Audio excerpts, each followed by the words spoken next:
welcome to the Empowering Women podcast. In our day jobs, many of us think about how our products and services impact our customers. Some of us, depending on our role, are a little bit closer to that than others. But have you ever really considered how you can take that thinking into how your customers or internal stakeholders experience you? Well, if not, or maybe you have, you're in luck today, because that is where we are going with today's conversation. And Jaclyn Herrera is the perfect guest to take us on that journey. She's the Chief Marketing Officer, SVP of Product Sales, and Head of Diversity, Equity, and Inclusion at Vortex Companies. That's quite a mouthful. She specializes in high growth oriented businesses that are aiming to enter new markets, dramatically improve revenue results, and those that are going through major cultural change. So welcome, Jaclyn, to the podcast. Thank you so much, Shannon, for inviting me. And I just couldn't be more excited to be here. I went to my first Empowering Women's conference last year and was blown away by the women in the room and the speakers. And, I was so inspired and I just loved it. So I'm truly honored to be here today. Thank you. Yeah, I'm glad you're here and I'm glad you went to the conference. It is a phenomenal experience. I'm a little bit biased, but it's an amazing community of women that really support one another and really have a sense of belonging, no matter your creed, where you come from, what your experience level is, or what you do. It's a great community. So I'm just slightly biased. But being a part of that community and one of the faces of the community as a podcast host, it gives me such a fabulous venue to hear and tell the stories of others. And so for our normal listeners of the podcast, they know that's where I love to start. So that's where I'm going to start today. I want to dive into your story just a little bit more. So my understanding in some of our initial conversations is that you've received some pushback when you took your first industrial role, which I found really fascinating. So can you tell us more about that experience and how it shaped you? Yeah, absolutely. So very early in my career, I was in branding and marketing agencies. And so in those environments, marketing and branding and the value that it can provide to an organization was just what it was. And so then when I took on, it was actually a client of mine that I was hired over to a company by the name of the Weir Group. They hired me over to help them enter the upstream market. They were getting into selling frac pumps and upstream wellheads, and it was an incredible role. However, up until that time, marketing was really seen as tactical execution. And I knew what the power of brand and brand consistency and really building a brand to make waves within the market could do to a company, not only from just a marketing perspective, but really from a top line revenue perspective. And so I got pushback very much so in trying to make that shift and helping people understand the value of what building a brand really could do to the organization. And so, I was yelling this and screaming this when I first started, and it was like, okay, yeah, we just need a brochure for this new pump that we're coming out with. And so what I started to do is I just started to do it.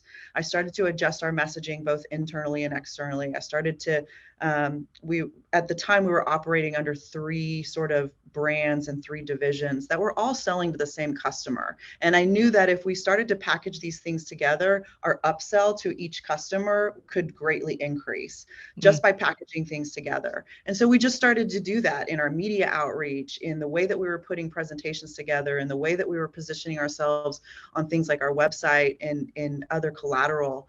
And what happened is the industry really started to wake up to who the heck we were. I remember when I first started, I was begging World Oil to feature us for our latest frac pump. And by the time I left 8 years later, I had every trade publication knocking on my door on a monthly basis, wanting to know our story, what was coming next out of us. We were the industry experts. We had grown the business to be the leader in frac pumps around the world. There's more SPM frac pumps installed around the world than any other place in the world, or than any other product in the world. And so we built this brand, and then ultimately it was sold to Caterpillar, and now it's a flagship brand of Caterpillar, and we did great stuff with that brand. But yeah, it was some pushback. And I think a lot of young marketers experience pushback when they're trying to put more strategy versus just tactical execution, which is what so many marketers experience still today. So I like to tell young marketers, just keep pushing. It's funny that you say that. So, audience, right before we jumped on this recording, I share with Jaclyn, I think I've shared with some of you my journey along the way. I did a hard pivot into product management about 18 months ago. And I, to be honest, hadn't really thought about marketing. I was like, yeah, that's that group over there in corporate that does something like that. And then in my current role, as I share with Jaclyn, is we started doing internal brand positioning, not external facing. And I thought, wow, this is really hard. Thinking about the story and how you message the story. And to your point, like starting to really consolidate that and telling the broader story. It's more powerful than I ever considered, and it's harder than I ever considered. So kudos to you and your team, and for making people like me actually realize that and figure that out. That's incredible. I love that you're learning that. It's a good place to be. It is really hard. And I'm a big fan of tell your story, but I never thought it about, oh, well, how do you tell a story about a pump or an HVAC system? You know, how does that work? And how do you tailor that story? And how do you make it a solution-based story? Yeah. I love that. So for all my technical industrial people out there, go love on your marketing people. There's your first message. And 2, go learn about it, because you're going to be fascinated in how that it works. On the second part of your story, though, I want to flip a little bit to the personal side, because I think a lot of our audience can resonate with this. So I believe at one point you were a single mom with 2 young ones, and you were trying really hard to forge ahead in your career. I really want to hear more about that part of your story and really how it's impacted you either now and as you went forward. Yeah. So I am a single mom. And for me, I sort of think about those things in 2 parts. There was the divorce portion and then the afterlife. And, I'll start with just my kids. So I have an incredible 13-year-old son who's entering high school. He's just the greatest joy of my life. He's an easy kid, straight A student, incredible athlete. He's in choir. And then my daughter's 5 and she's a little Wonder Woman. And so, and their success and their growth is the most important thing to me as a single mom. And as so many single moms, it's like, what do I need to do for my kids today to help them succeed in life? And that was somewhat shadowed a little bit when I was going through the first part of the story, which is the divorce portion. People say divorce is like a death, and it truly is. And I hope if you haven't gone through a divorce, I hope you never go through a divorce. And if you have gone through a divorce, God bless you. Because it's truly the hardest situation I've ever gone through. When my ex-husband and I sort of made the decision that we're going to go through this, my biggest fear was fighting and it getting ugly. I'm happy to say that it actually wasn't as nasty as some of my friends and people that I know that gone through these things. But what I didn't realize was the emotional roller coaster that I was going to go on. And there was a time when I cried for 45 days straight. And my kids saw this, and my work, I tried not to show this, but it was the reality of what I was, because I was sort of mourning the loss of the life that I knew and the life that was going to be forever. And so, and that was right at the beginning of COVID. So we were starting to go through our divorce right before COVID started, and then COVID hit. And so there was this compounded problem of COVID. And so it was managing the kids at home and the working from home, and then sort of taking the steps to go through the divorce. And I think I have always been someone that is, I can do it myself. And I try not to use help. I like I said, I like to do things myself. I'm definitely a do it myself girl. But in that moment, I could not handle the emotions on my own. And that's the first time that I really said, I need to lean in on my family and my friends that were already ready to be there for me. But to them, I had always been the do it girl, the planning girl, the girl that took care of that problem solved. And in my professional career, I would take on any work challenge. And in that moment, I just couldn't do that. And so I had to completely open myself to leaning in on people. And it was probably one of the biggest blessings to come out of that, because now I'm not afraid to lean in on the people that I love, both in my professional career and personal career. And that was a big lesson coming out of that, and definitely hard. But now the afterlife, right? Now the afterlife, it's a really beautiful life. And I didn't want to give up on my career goals. I took this Vortex role on shortly after my divorce was final. And so I was truly a single mom at that point. I've got my own bills, my kids have, expenses. And so me not working isn't an option. And so I needed to succeed, but also I took this role on, and it's a very demanding role. I mean, I'm over sales, I'm constantly on the road visiting customers. So I think what I learned going through my divorce, I've carried with me after the divorce, and sort of this afterlife, is leaning in on my network. And so, people always talk about needing a really strong professional network, but as a single mom, you need a really strong personal network.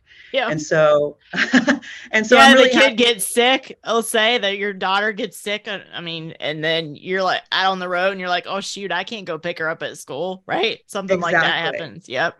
Exactly. And I think what's so incredible about all of us moms, whether you're a single mom or not, is moms want to help moms. And so I have this really incredible group of mom friends, both at my daughter's age and at my son's age. And, tonight I'm taking kids to baseball games. And next week, my son's friend mom is taking him to baseball practice along with her son. So again, I think building your network as a single mom in your personal life is just as important as in your professional life. Yeah, and not being afraid, to your earlier point, to rely on that network. I was smiling because I'm not a mom, but what you said about not wanting to rely on other people, I used to be that way. And I'll be honest, a little sadder, to be honest, and the audience knows this. My dad passed away a couple of years ago unexpectedly. And I was always that, I got this, we're going to do this. No, I don't need any help. And in that moment after that happened, I had to start admitting that, yeah, I did need help. I needed help with some logistical things. I needed help with the way I was feeling, and I had a tribe there for me. But so I think it's a powerful part of your story that you got to learn how to rely on others for a whole host of different things. Yeah. And it doesn't mean that you can't do it all. It just means that you can do it all, but do it all with great people around you. So, yep. And I had to accept that. Well, I think for me, I'm trying to reframe it as I can do more when they're helping me. I'm going to, if I try to do it all alone, I'm going to naturally be able to do less. But when I have this beautiful tribe with me, I can do a lot more. Totally agree. Yeah. Totally. Well, I'm going to pivot a little bit. I little teaser on the outset. So I want to talk about customer experience. And in my new roles, I just talked about, this has become more forefront to me. But even if you're not in a customer facing or in a sales type organization, I still think you can learn on this piece.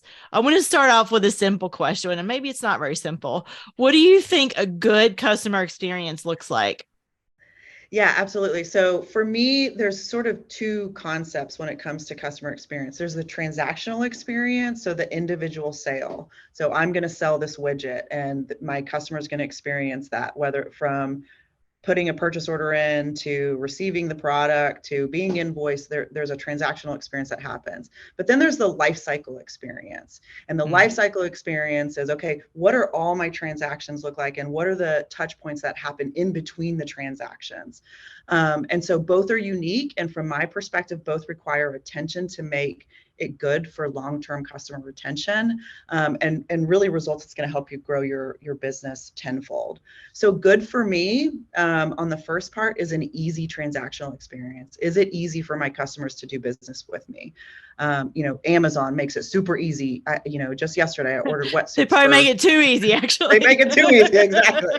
And then on the second part of it and sort of the life cycle experience, I like to work with brands that are beneficial for the long term. So how am I treated in between the sale? How am I treated post sale? How am I treated when I have an issue with my product? So it's really, so for me, a good experience is a company that's paid attention to both of those, the transactional and the life cycle. I never thought about those two categories. I've always thought about more the transactional, which is when I'm going to make a purchase or people are purchasing from me. I've never thought about, I guess, the longer relationship. Do you think one is harder than the other? Yeah, absolutely. I mean, I think the transaction is easier. Um, it's also the most important because it's when you're getting money in the door. But it's the longer term that's going to help you get revenue for a long period of time and not just one sale. So the longer term is really much more difficult from my perspective. Yeah. So Yeah. And requires probably a more energy, thoughtful, it does. deliberate energy. Yep. Yeah. Yeah, and Yeah. I think the way you think about how organizations are structured, a transaction is very easy, right? There's a salesperson that is giving, that is communicating with the customer. There is a quotes department that's sending out a quote. There is a shipping group that's shipping it out. So transactions are sort of, that's how we're organized, but it's the everyday, how is the entire business helping grow that company for the long term? And a lot of people don't think about that because, again, we're organized for the transaction, not for the life cycle. Hmm. That's really fascinating. Now you got me intrigued about like my own team and how we think about both of those things. You got my mind spinning on my own team and my day job. But Good. I do want to talk about, even regardless of what your role is in the organization, what I'm really intrigued about me when we first started talking about customer experience was, I think we often don't think that it translates into how people experience us as professionals on a day-to-day basis. So I'm curious how you think those concepts we just talked about translate into how people experience us on a daily basis. Yeah, that's a great question. I think for me, whether you're talking about the transaction or the life cycle, and whether you're talking about an individual experience that someone's experiencing with you, for me, it's about elevating what you're delivering from the person's expectations of you.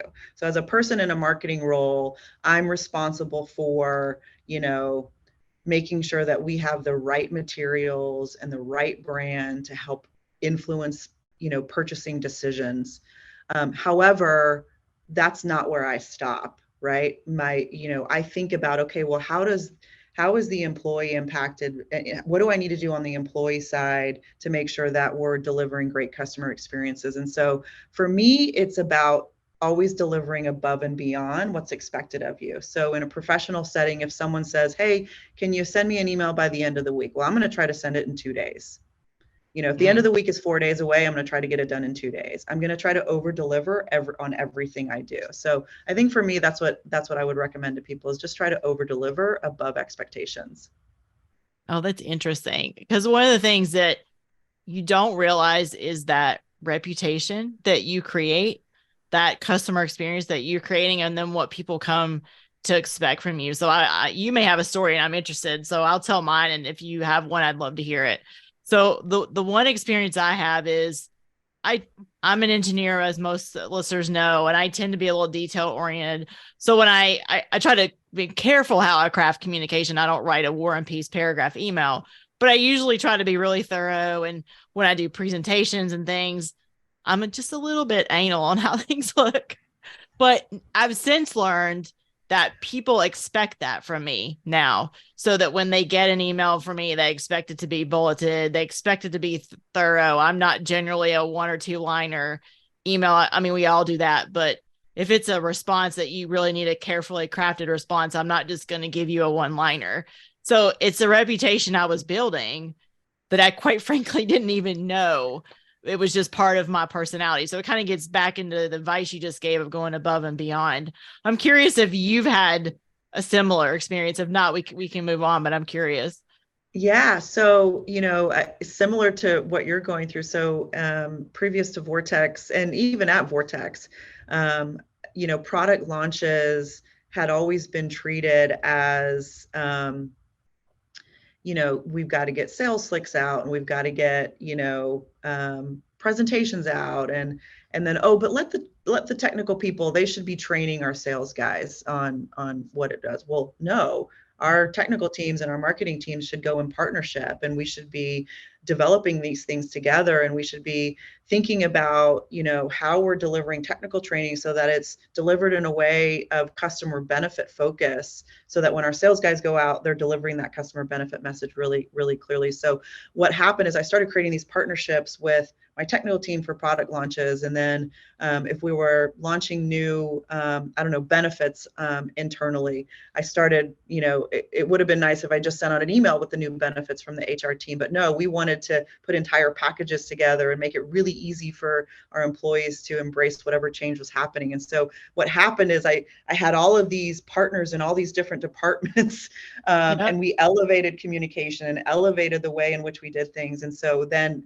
that became the expectation. Became the expectation. Interesting. So think about it. What you're good at and how are you leveraging that to build that customer experience that you really want? I wasn't smart enough at that point to realize what I was doing. So maybe you can learn from Jaclyn and I, like how you can leverage that in your life. I'm curious, on the flip side, is there anything we should avoid, you think, when we're trying to create these positive customer experiences? Yeah, I mean, I think the worst thing that you can do is not doing what you say you're going to do. I think whether it's committing to a customer that's actually your customer or someone internally that you've made a commitment to, you can really easily tarnish your reputation that way. And I think, the examples we just gave, both of us have probably been able to position ourselves within our organizations as really quality, dependable, and indisposable people that make things happen in a really beneficial way for the company. And so if you're not delivering on your expectations, that's a really quick way to not be seen as valuable within your organization. Yeah, and I would double down on that. If you lead people, yeah, this absolutely. is a must-have. I think it's even more critical than if you're an individual contributor. I think, to your point, it's critical either way, but if you lead people, you might as well take that times at least two. Absolutely. Yeah, absolutely. So my next two questions are going to be completely selfish, but I think the listeners are going to enjoy them as well. One of the things that you talked about when we initially were reviewing the podcast opportunity was customer journey mapping, and I'm dying to know what it is. So can you describe that concept in detail for me and for our listeners? Yeah, absolutely. So again, it sort of goes back to the customer experience. So I've done this, and I do this sort of on a regular basis, but I'll just give the Vortex example for now. So when I first came in, I needed to really understand what experience our customers went through. And so customer journey mapping is truly mapping the journey that our customers go through. Now, a lot of people do it in a lot of different ways, but the way that I like to do it, I like to understand sort of three things that are happening. Number one, I want to understand, what is the customer going through when they need a product like ours? So in my past life, we sold frac pumps. So there were sort of two times when a customer would buy a frac pump. Number one, they had a frac pump fail in the field, or number two, they were building a new fleet. And so they needed a fleet of things. So I want to know, if they were building a new fleet, likely they were probably pretty happy because they had money to spend. They were, putting up new crews. Alternatively, if they had a broken frac pump in the middle of West Texas, and they were ordering a new frac pump because their job was stalled, they're probably pretty upset right at that point. Yeah. And so I sort of map the journey out twofold. Number one, what is our customer going through at the time that they're trying to order something? What is the experience that they're going through in the field, in their daily life? Are they stressed? Are they happy? What's happening? Then I want to understand, okay, what is the touch points that us as a company is giving that person as they're trying to understand either our product or evaluating our competitor's product? And then if they do decide to go with us, okay, what are the touch points that happens during that transaction, like we talked about earlier? And then the third layer of that is, okay, what digital tools are we using to communicate along that way? And what I'm trying to find are opportunities to improve. What are the gaps? Are there bad processes? So for example, at Vortex, we had great on-time delivery, and we still have great on-time delivery. But when we're delivering equipment, training for our customers was sort of ad hoc. We had great trainers with great programs, but there was a gap in when the sales guy sold it and when it was delivered, and then scheduling training. And so we knew we needed to fix that gap, because that was a critical moment in the customer's success with our product that we sold them. And so we've now designed Vortex University, and it's very intentional, and we've seen some incredible things. But at its rawest form, customer journey mapping is understanding what your customer goes through, what you're going through, and then what your technologies are going through throughout that either transaction, or you can look at it in a broader scope and look at it from a life cycle perspective. And then it's about improving that. Yeah. I was just in here intrigued about thinking about how they engage with you, right? And really being intentional about how they engage with you in each step of that journey. So let's take that one step further. Let's talk about the individual. How can we think about how when people engage with us on that journey? What do you think that looks like if we're thinking about it for ourselves? Yeah, so my teams make fun of me because I'm like a planner to the most. I love planning tools. I love sitting in meetings talking about our plans. I love dissecting our plans. I love spreadsheets outlining plans. I am a planner and I am an executor to the plan. And I'm very intentional about all that I do. So I think as an individual, you need to spend time thinking about how you're going to give individual customer experience. How do you want someone to receive your gift or your service that you're giving, whether you're in a marketing role, a sales role, an engineering role? I think everything should be designed. And if you take some time thinking about, okay, what do I want my colleagues to experience from me, or what do I want my boss to experience from me? Then you can work to your plan. And I think that also helps with achieving your career goals. So if you have a goal to get to the next level or to pivot as you did into another thing, you need to be intentional. How am I getting to that next level? So just as we plan for marketing or brand strategy for a 5-year strategy, I plan my personal goals and my personal individual experience with the people that I'm interacting with on a daily basis. So if you're not a planner, it might be difficult, but when you have a plan, it's super easy to get where you want to go.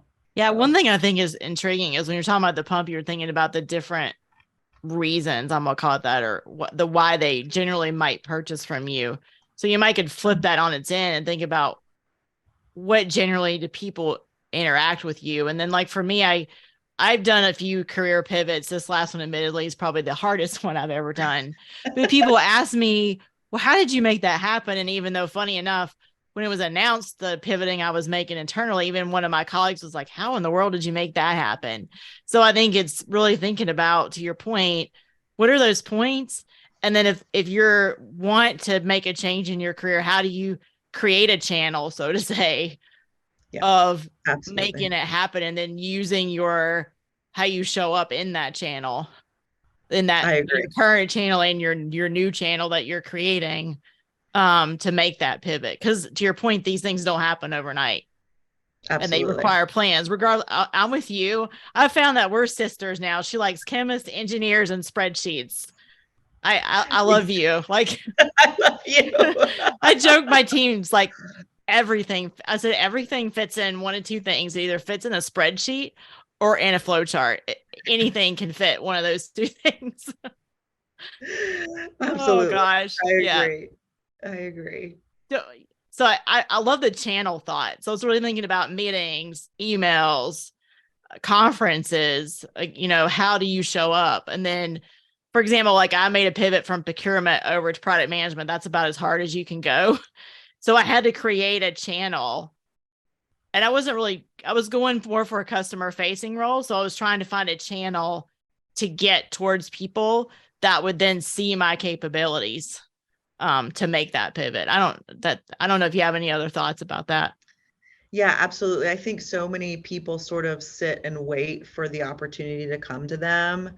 And they think if I just work hard enough, if I just do my job really well, then I'll be considered for a promotion. And some organizations absolutely work that way, and some organizations, they sort of don't. And so I think, if you're planning for your career and you're planning for the next step, okay, just doing your job isn't the only thing that you can do to make that happen. Again, you've got to make plans to either get exposed to leadership that's making those decisions. Make it known that you want the next level, not just with your immediate supervisor, but with the organization and those other people, HR, those other people that are influencing the decision-making process about what's happening within the organization.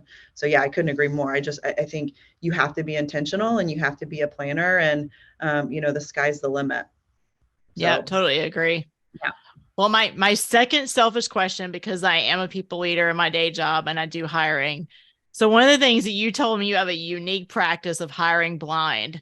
So you and I both are involved in DE&I. So I'm really curious about this because I see biases in hiring processes. And I think with artificial intelligence becoming more and more a part of our lives, there's a danger that there's some prejudice and bias there. So can you tell us more about what hiring blind means? And then just the experience as a whole for your hiring team as well as the candidates. I love this question and I love this practice. So I have been sort of in the, DIB world since it was just D and I, or in the very, very early days. And, I've taken courses on it and I've taken classes, and it's so interesting. But I think one of the very first sort of shocking revelations when I started learning about it was, but it's also a very simple concept that we all should just know, is the idea of unconscious bias. And, I think it's probably been 8 or 9 years when I first sort of learned about that. And sort of the reality of things that you don't even know about yourself. So I think up until then, I'd always considered myself to be someone that embraced all walks of life, and, and was, looked at all people as equal, and all these things. But now I was like, now I had to worry about this unconscious mind of mine, and alienating groups of people that I didn't even know I was doing. And so, one of the ways that I've been able to overcome that with my hiring practices is I like to, what I call, hire blind. And so there's 2 things that I ask HR to do before they even pass on a candidate to me. Number one, I give them 2 to 3 very specific questions about the role that I want them to ask in their phone screening. And then I have them sort of type that up. I don't know names, I don't know anything. And so they just give me the responses. And then the second thing that I ask them to do is remove all dates and names from resumes. So I don't know the name of the person. I don't know if they've been at roles for 3 months or 5 years or 10 years. I don't know anything. So they could have graduated at 2 years ago, or they could have graduated 20 years ago, but they may both have 6 jobs. So I really want to look at things totally blind and just look at what's happening. And then once I sort of narrow the candidate pool down based on the responses and the sort of blind resume, then I have a true phone interview, not Zoom, not in person. I am talking to them on the phone, and I'm talking to them on the phone about purely their resume. And then from there, then that gets me to the next level where I do bring them in for a final in-person interview. But what I don't want to do is alienate people simply because, okay, well, they don't have enough years of experience that I had in my mind thinking about this role, or they have too many years of experience, or maybe they've jumped from job to job too quickly. I don't want to know any of that. I purely want to know what are the things that they've had going on in their life, and how can that be applied to the position that I'm looking for. And I think what it's allowed me to do is really take a look at understand the content of their character, and then the capabilities as it relates to the role. And I've hired some really incredible people, both in marketing and my sales teams that way. And I think both at Weir and at Vortex, my departments, I probably have the most diverse departments of any other department within the organization. So yeah, I love that, because we're all guilty of it. We all have it. Maybe we've had a bad experience with a person who looks like something, and it could be anything, or just from a certain, I'm from North Carolina. This person was from North Carolina, and I had this horrible experience with them. So now I get a resume, something says a bunch of North Carolina on it, and I'm like, oh yeah, forget that. I'm not hiring that person. Right. Exactly. Yeah. No, I want to know as little about, I truly just want to know their experience and what they could potentially bring to the job. I don't want to know anything else. So when I get on the phone with them for the first time, I don't know if I'm going to talk to a man or a woman or, an alien. I have no idea. Right. And then I love too, if you're just doing the phone, then you're obviously not seeing anything about their ethnicity, which is good. You can't really blind the female versus male thing most of the time, because there's probably some, differences in voices that you can't really compensate for. But yeah, that's great. I love it. That I'm gonna start thinking. I'm actually getting ready to do some hiring now myself. So you've given me some food for thought. That was a selfish question on my part, but I think the listeners got something from that as well. So I can't believe it. Like, we're wrapping up. Jaclyn, it's been so much fun. I found a new sister. I hope to see you at the conference in October, by the way. As we wrap up, what is one piece of advice or a quote that you'd want to leave with our listeners today? Oh man. I sort of wrap with the same lesson when people ask me questions like this, and it's sort of direct. I usually try to direct it to young professionals, but really it can be applied to anyone. When I think back to early in my career, like I said earlier in the podcast, I started at agencies, and so I was always surrounded by these like incredible minds, PR professionals, branding professionals, graphic designers with, crazy years of experience. And so when I was so young, I didn't know what I was doing. And so I would sit there quietly listening to these incredible people, just soaking up every bit of knowledge, which was great. But I stayed quiet, even though I had ideas. And so I think what I try to advise people is find your voice and find your voice early. And don't be afraid of it, even if you're the youngest one in the room, or if you're in a room full of engineers and you're a marketer. Find your voice, and don't be afraid to generate ideas. I'm a big believer that ideas come from anyone, anywhere, but those people have to have their voice to be able to speak up. And I think it's the people that are willing to go on a limb and give their ideas, even if your first idea isn't embraced. It's those ones with ideas that grow and succeed in their professional career. Yeah, I totally agree. I couldn't think of better advice on that one. So speaking of voice, where can people find your voice? Where are you present on social media and such?